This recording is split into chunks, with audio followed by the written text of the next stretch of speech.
الله وكفى وسلام على عباده الذين اصطفى. أما بعد، أولا أحييكم بتحية الإسلام، السلام عليكم ورحمة الله وبركاته.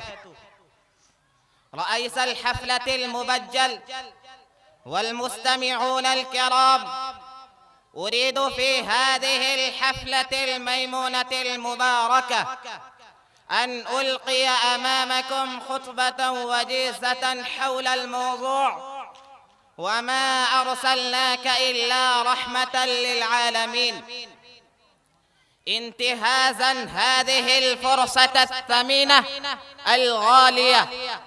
إخواني وأحبائي، إن هذه شهادة تاريخية لا ترد، وحقيقة لا تجحد، وكلمة لا تنكر، أن الرسالة المحمدية هي الرسالة الأبدية السرمدية من الرسالات الله التي جعلها للناس كافة، أحمرهم وأصفرهم، أبيضهم وأسودهم، عربا كانوا أو عجما، لأنها هي الرسالة الوحيدة التي أعلنت أن الدنيا خلقت لكم وأنكم خلقتم للآخرة، وأن الأمم على اختلاف طبقاتها ومستواها سواسية كأسنان المشط في نعم الله وآلائه.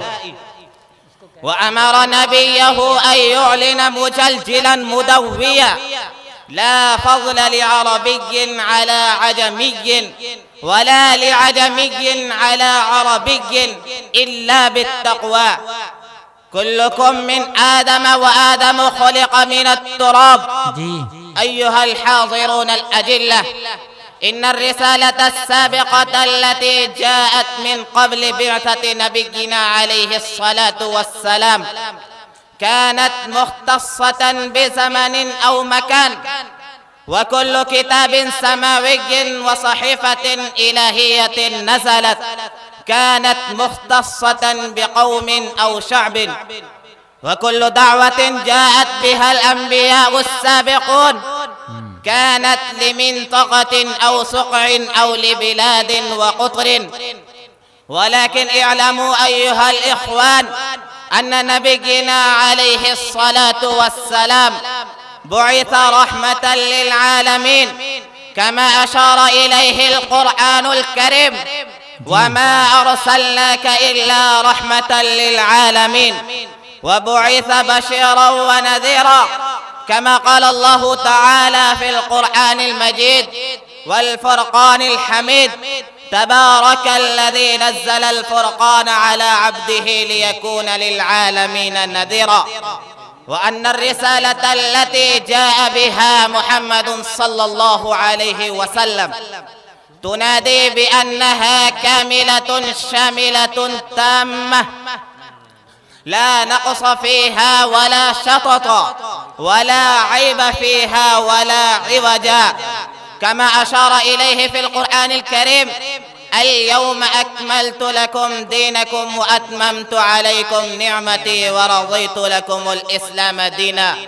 وقال النبي صلى الله عليه وسلم: ختم بي النبيون وعلى لا نبي بعدي، ولا شك في ذلك أنه آخر لبنة في بناء النبوة الصامخ وقصرها العظيم.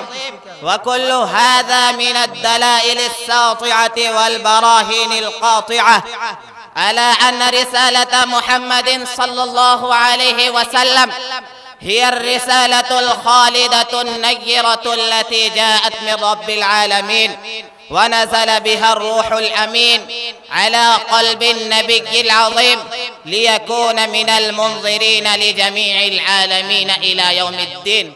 ولذلك تولى حفظها وصيانتها وعصمتها، كما قال: إنا نحن نزلنا الذكر وإنا له لحافظون. أكتفي بهذه الكلمات، وآخر دعوانا عن الحمد لله رب العالمين.